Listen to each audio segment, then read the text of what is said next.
ಕಷ್ಟಗಳಿಗೆ ಸ್ಪಂದಿಸ್ತಾ ಮತ್ತೆ ಏನಾದರೂ ಸಮಸ್ಯೆ ಇದ್ದರೆ ಕಷ್ಟಗಳಿದ್ರೆ ಅವರ ಮನೆಗೆ ಭೇಟಿ ಕೊಟ್ಟು ಅದರಲ್ಲಿ ನಾವು ಯಾವ ಜಾತಿಯವನು ಮುಸ್ಲಿಮ ಹಿಂದೂ ಕ್ರಿಶ್ಚಿಯನ್ ಅಥವಾ ದಲಿತವ ಯಾವುದನ್ನು ನೋಡದೆ ಅವರಲ್ಲಿ ಏನು ಕಷ್ಟ ಉಂಟು ಅದನ್ನು ನಾವು ಮನಗಂಡು ಅವರ ಮನೆಗೆ ಮುಖತಃ ನಾವು ಅವರ ಮನೆಗೆ ಭೇಟಿ ಕೊಟ್ಟು ಅವರ ಕಷ್ಟಗಳಿಗೆ ಸ್ಪಂದಿಸುವಂತಹ ಕೆಲಸಗಳನ್ನು ಮಾಡಿದ್ದೇವೆ. ಹೇಗೆಂತ ಹೇಳಿದ್ರೆ ಕೆಲವು ಹಿಂದೂ ಸಹೋದರಿಯರಿಗೆ ಕೂಡ ಮನೆ ಕಟ್ಟಿಕೊಡುವಂತಹ ಕೆಲಸ, ನೀರಿನ ಸಮಸ್ಯೆ ಆದಾಗ ಅದಕ್ಕೆ ಸ್ಪಂದಿಸುವಂತಹ ಕೆಲಸ, ಮತ್ತೆ ಎಷ್ಟೋ ಕಡೆ ಹೋಗುವಾಗ ಶಾಲೆಗೆ ಮಕ್ಕಳಿಗೆ ಕಲಿಸ್ಲಿಕ್ಕೂ ಕೂಡ ಕಷ್ಟ ಇರುವಂತಹ ತುಂಬಾ ಫ್ಯಾಮಿಲಿ ನಮಗೆ ಸಿಕ್ಕಿದ್ದಾರೆ.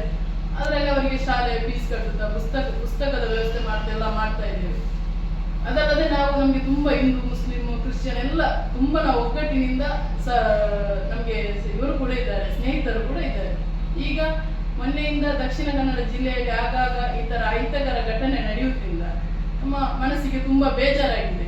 ಇದನ್ನೊಂದು ಸರ್ಕಾರ ಕೂಡ ಇದಕ್ಕೆ ಸಂಪೂರ್ಣ ವಿಫಲವಾಗಿ ಉಂಟು.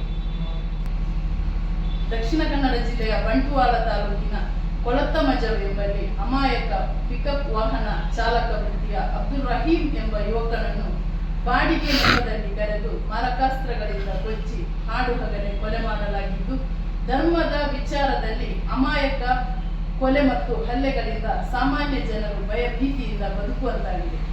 ಆದುದರಿಂದ ಇಂತಹ ಕೃತ್ಯಗಳನ್ನು ನಡೆಸುವ ಭಯೋತ್ಪಾದಕ ವ್ಯಕ್ತಿಗಳನ್ನು, ಇದಕ್ಕೆ ಕುಮ್ಮಕ್ಕು ನೀಡುವ ಸಂಘಟನೆ ವ್ಯಕ್ತಿಗಳನ್ನು, ಬಾಡಿಗೆ ಭಾಷಣಗಾರರನ್ನು ಪತ್ತೆ ಹಚ್ಚಿ ಅಂತಹವರ ವಿರುದ್ಧ ಸೂಕ್ತ ಕಾನೂನು ಕ್ರಮಗಳನ್ನು ಜರುಗಿಸಬೇಕೆಂದು ನಿಮ್ಮ ಮೂಲಕ ಸರ್ಕಾರವನ್ನು ಆಗ್ರಹಿಸುತ್ತೇನೆ.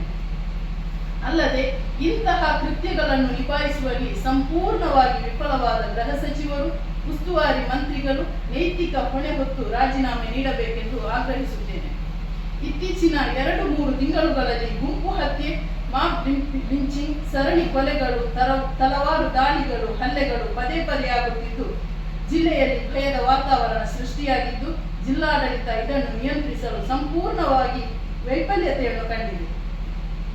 2 ಕೋಮಿನ 1% ವರ್ಗ ವ್ಯವಸ್ಥಿತವಾಗಿ ಕಾರ್ಯಾಚರಿಸುತ್ತಿದ್ದು, ಸಾಮಾನ್ಯ ಜನರು ಮನೆಯಿಂದ ಹೊರಬರಲು ಹೆದರುವಂತಹ ಪರಿಸ್ಥಿತಿ ನಿರ್ಮಾಣವಾಗಿದೆ.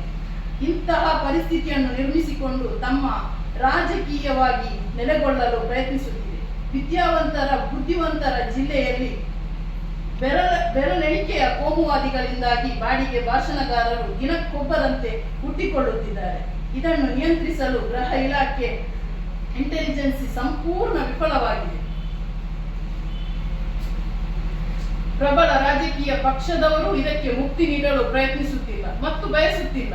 ಇದರ ಹಿಂದೆ ಪೊಲೀಸರ ಕೈಕಟ್ಟುವ ದೊಡ್ಡ ಷಡ್ಯಂತ್ರವಿದೆ ಎಂಬ ಗುಮಾನಿ ಜನಸಾಮಾನ್ಯರನ್ನು ಕಾಡುತ್ತಿದೆ. ಹಿಂದಿನ ಕಾಲದಲ್ಲಿ ಮಹಿಳೆಯರು ಮನೆಯಿಂದ ಹೊರಡಲು ಹೆದರುವ ಕಾಲವಿತ್ತು. ಆದರೆ ಇದೀಗ ಗಂಡಸರು, ಯುವಕರು ಹೊರಬರಲು ಧೈರ್ಯವಿಲ್ಲದ ಪರಿಸ್ಥಿತಿ ಎದುರಾಗಿದೆ. ಕೊಳ್ಳುವವನಿಗೆ ನಾನು ಯಾರನ್ನು ಕೊಂದೆ ಎಂಬುದೇ ಗೊತ್ತಿಲ್ಲ, ಸತ್ತವನಿಗೂ ನಾನು ಯಾಕೆ ಕೊಲೆಯಾದೆ ಎಂಬ ಪರಿಸ್ಥಿತಿ ನಿರ್ಮಾಣವಾಗಿದೆ. ಒಟ್ಟಿನಲ್ಲಿ ಎರಡೂ ಸಮುದಾಯದ ಕೋಮು ಭಾಷಣಗಾರರನ್ನು, ಕೋಮು ಹೇಳಿಕೆಗಳನ್ನು ನೀಡುವವರ ವಿರುದ್ಧ ನಿರ್ದಾಕ್ಷಿಣ್ಯ ಕ್ರಮ ವಹಿಸಬೇಕು. ಶಾಂತಿ, ಸಾಮರಸ್ಯ, ಸೌಹಾರ್ದತೆಯಿಂದಿರುವ ಸಮಾಜ ನಿರ್ಮಿಸಲು ಸರ್ಕಾರ ಜಿಲ್ಲಾಡಳಿತದ ಮುಖಾಂತರ ಕ್ರಮ ವಹಿಸಬೇಕು. ಜಿಲ್ಲೆಯಲ್ಲಿ ಇದೀಗ ಪೊಲೀಸ್ ಇಲಾಖೆಯಲ್ಲಿ ಸರ್ಜರಿ ನಡೆಸಿದಂತೆ ಸರ್ಕಾರದಲ್ಲಿನ ಇಲ್ಲಿನ ಅತಿಥಿ ಉಸ್ತುವಾರಿ ಸಚಿವರನ್ನು ಬದಲಾಯಿಸಬೇಕು. ದಕ್ಷಿಣ ಕನ್ನಡ ಜಿಲ್ಲೆಗೆ ಇಲ್ಲಿಯವರೇ ಆದ ಇಲ್ಲಿನ ಜನರ ಭಾವನೆಗಳನ್ನು ಅರ್ಥ ಮಾಡಿಕೊಂಡಿರುವ ವ್ಯಕ್ತಿಗಳನ್ನು ಉಸ್ತುವಾರಿ ಸಚಿವರಾಗಿ ಮಾಡಬೇಕು.